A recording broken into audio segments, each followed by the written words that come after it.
ನಿನಗೆ ತೊಂದರೆ ಆದರೆ ನಮಗೆಲ್ಲ ಗೊತ್ತಾಗೋದು. ಮತ್ತಿನ್ನೇನು ತಮ್ಮ ಸ್ಕ್ಯಾನಿಂಗ್ ಇಲ್ವಾ?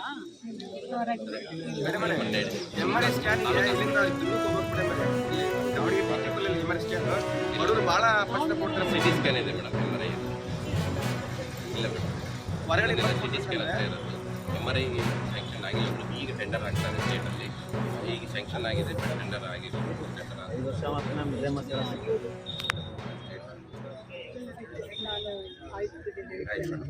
ಮೇಡಮ್ ಮೇಡಮ್ ಹೊರಗಡೆ ಬಂದುಬಿಟ್ರೆ ಸಾವಿರ ದುಡ್ಡು ಕೇಳ್ತಾರೆ. MRI ಸ್ಕ್ಯಾನ್ ಮಾಡ್ಸೋಕ್ಕೆ ದಯಮಾಡಿ ನಮ್ಮ ಜಿಲ್ಲೆಯಲ್ಲಿ MRI ಸ್ಕ್ಯಾನ್ ವ್ಯವಸ್ಥೆ ಮಾಡ್ತೀವಿ. ಆಮೇಲೆ ಮೆಡಿಸಿನ್ ಎಲ್ಲ ಹೊರಗಡೆ ಬಂದು ಕೊಡ್ತಾರೆ. ಬಡ ಜನರಿಗೆ ದುಡ್ಡಿರಲ್ಲ, ಎಲ್ಲ ಕಡೆಗೂ ನಡೀತಿದೆ. ಇಲ್ಲೇ ಮೇಡಮ್, ಇಲ್ಲೇ ಈ ಹಾಸ್ಪಿಟ್ಲಲ್ಲಿ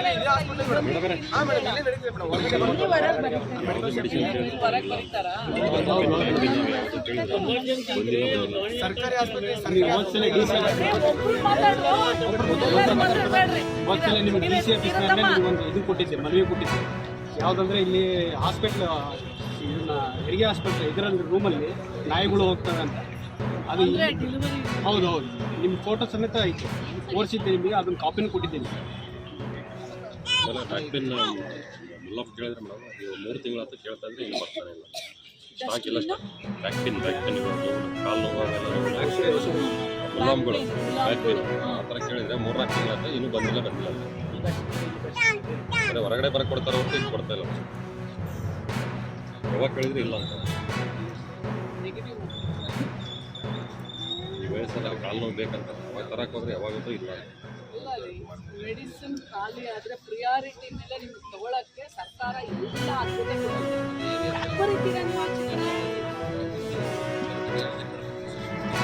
ಪೇಷಂಟ್ಸ್ ಇಲ್ಲೇ ಇರ್ತಾರಲ್ಲ, ಬರೀತೀರಾ ಯಾಕೆ ಆಚೆ ಕಡೆ? ಮೇಡಮ್ ಎಲ್ಲಿ ತೊಂದರೆ ಆಗ್ತದೆ?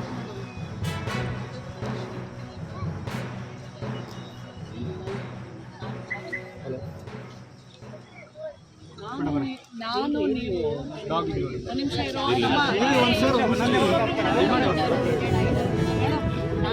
ನಾನು ನಿಮ್ಗೊಂದು ಮಾತು ಹೇಳ್ತೀನಿ. ನಾನು ನೀವು ತಾಯಿ, ನಾನು ನೀವು ಡಾಕ್ಟರ್. ನಾವು ಹೆಣ್ಮಕ್ಳಿಗಿಂತ ಜಾಸ್ತಿ ಕರಪ್ಷನ್ಲೆಸ್ ತಾಯಿ ಹುಡುಗಿಯಿಂದ ಕೆಲಸ ಮಾಡೋದು. ನೀವು ಇಷ್ಟು ಈ ಬಾಂಗ್ಲಾದೇಶ ಹಿಂದೂ ವಿರೋಧಿ ನೀತಿಯನ್ನು ವಿರೋಧಿಸಿ ಇಲ್ಲಿ ಸೇರಿದಂತ ಎಲ್ಲ ಹಿಂದೂ ಅಭಿಮಾನಿಗಳು, ಯಾರ ರಕ್ತದೊಳಗೆ ನಿಜವಾಗಿ ಹಿಂದೂ ರಕ್ತ ಹರಿತದ, ಹಿಂದೂಗಳ ಬಗ್ಗೆ ಕಳಕಳಿ ಕಾಳಜಿ ಇದ್ದಂಥವ್ರು ಇದ್ದವರು ಇವತ್ತು ಇದರಲ್ಲಿ ಭಾಗವಹಿಸ್ಯಾರ. ಹೀಗಾಗಿ ಆ ದೃಷ್ಟಿಯಿಂದ ಭಾಗವಹಿಸಿದಂಥ ಎಲ್ಲ ಹಿಂದೂ ಅಭಿಮಾನಿಗಳಿಗೆ ಅಂತಾರಾಷ್ಟ್ರೀಯ ಹಿಂದೂ ಪರಿಷತ್ ಮತ್ತು ರಾಷ್ಟ್ರೀಯ ಬಜರಂಗ ದಳ ವತಿಯಿಂದ ತಮ್ಮೆಲ್ಲರಿಗೂ ಹೃತ್ಪೂರ್ವಕ ಅಭಿನಂದನೆಗಳನ್ನು ನಾನು ಹೇಳಿಸ್ತೀನಿ. ಇದೇ ತರ ಪ್ರತಿಯೊಬ್ಬ ಹಿಂದೂನು ಜಾಗೃತನಾಗಿ ಈ ಹೋರಾಟದಲ್ಲಿ ಎಲ್ಲರೂ ಭಾಗಿ ತಗೋಬೇಕು ಅಂತಂದೇಳಿ ಅನೇಕ ಘಟನೆಗಳನ್ನು ನಾವೆಲ್ಲರೂ ಬಾಂಗ್ಲಾದೇಶದಲ್ಲಿ ನಡೆದಂತ ನೋಡಿವಿ. ಹಿಂದೂಗಳನ್ನು ಕೊಂದು ಅವ್ರನ್ನ ಹಗ್ಗದಲ್ಲಿ ಕಟ್ಟಿ ಗಿಡದಲ್ಲಿ ಜೋತಾಡಿಸಿ ಇದನ್ನೆಲ್ಲ ಮಾಡಿದಂಥದ್ದು ಸರ್ಕಾರ ಅವ್ರಿಗೆಲ್ಲರಿಗೂ ಪೂರ್ತಿ ಪ್ರಚೋದನೆ ಕೊಡ್ತಾ ಇದೆ, ಅವ್ರಿಗೆ ಸಹಕಾರ ಕೊಡ್ತಾ ಇದೆ, ಸಹಾಯ ಮಾಡ್ತಾ ಇದೆ. ನಮ್ಮ ದೇಶದಲ್ಲಿ ನಾವು ಸಬ್ಕಾ ಸಾಥ್ ಸಬ್ಕಾ ವಿಶ್ವಾಸ ಅಂತ ನಾವು ಅಂತೇವಿ. ಆದ್ರೆ ಅದನ್ನ ದುರುಪಯೋಗ ಮಾಡಿಕೊಂಡು ಅವ್ರು ಇದನ್ನು ಮಾಡ್ತಾ ಇದ್ದಾರೆ.